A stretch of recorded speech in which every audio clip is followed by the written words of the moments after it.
Selamat datang di Kucing Premium. Di sini nggak bahas kucing, tapi bahas buku atau komik. Ada beberapa alasan kenapa ada yang nggak suka gorengan. Pertama, karena mengandung minyak. Kedua, karena bikin gatal di tenggorokan. Dan yang ketiga, karena di gorengan ada gornya. Gore, berdarah-darah. Tapi saya suka gorengan. Dan saya juga suka kamu.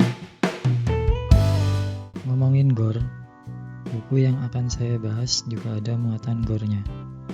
Tidak banyak, tapi efektif untuk membuat ceritanya bertambah seru.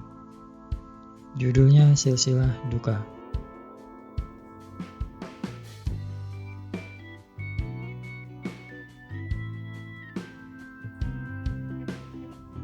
Gelas yang jatuh ke lantai akan pecah berkeping-keping. Pecahan tajam itu bisa melukai tubuh kita yang rapuh. Seperti itulah buku ini. Rentan melukai hati. Menerbitkan duka.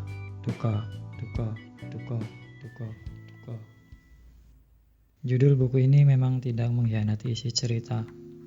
Meskipun tipis, tapi tragedi demi tragedi terjadi silih berganti. Luka demi luka menganga. Air mata menetes. Air minum terminum.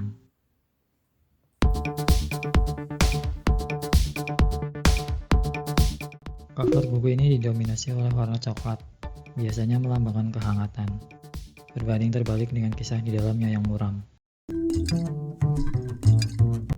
Secara garis besar, buku ini bercerita tentang kehidupan Farid bersama dua anaknya, yaitu Majang dan Mangsen, yang sedang berduka karena istrinya meninggal mendadak. Campur tangan ibunya, Juhairiyah, tidak serta-merta membantu, malah sebaliknya. Perilaku ibunya yang semau sendiri malah semakin membuat kehidupan Farid merana. Tidak hanya Farid, adik perempuannya pun juga terkena dampaknya. Cukup segitu saja ceritanya, takut spoiler. Biar lebih terasa kejutannya. Biar tambah asik ketika lapisan-lapisan kisah tokoh-tokohnya menyentakmu dengan perasaan tak enak. Masing-masing tokohnya punya cara sendiri untuk melukai hati.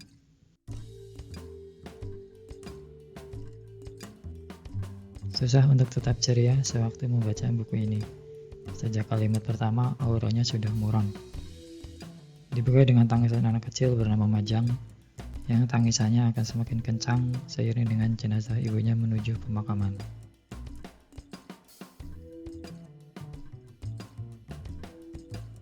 Meskipun membuat sengsara, tapi tetap ada momen hangat yang menggembirakan.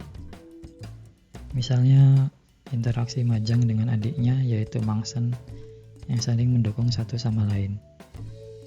Juga Mangsen dengan temannya, Bari, yang bermain kesana kemari dengan ceria seolah dunia hanya milik mereka berdua.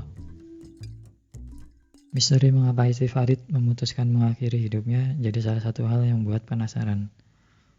Ada beberapa yang cukup disturbing dan triggering yang akan membuatmu merasa tak nyaman meski bacanya sama orang yang bikin nyaman dan di tempat yang nyaman.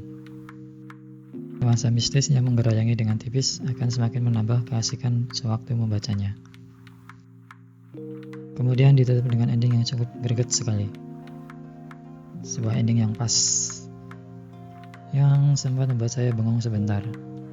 Sebentar saja, nggak lama-lama, nanti kesambet.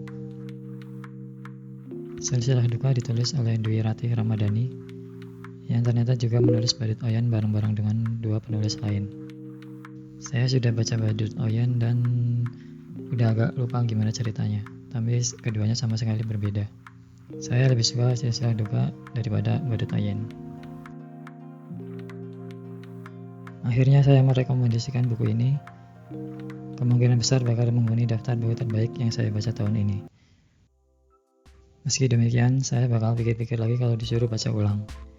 Tidak bagus untuk ketenangan hidup. Biar, Mas Bro. Dan cukup sampai di sini saja reviewnya. Sebagai penutup, saya akan diam saja selama 1 menit.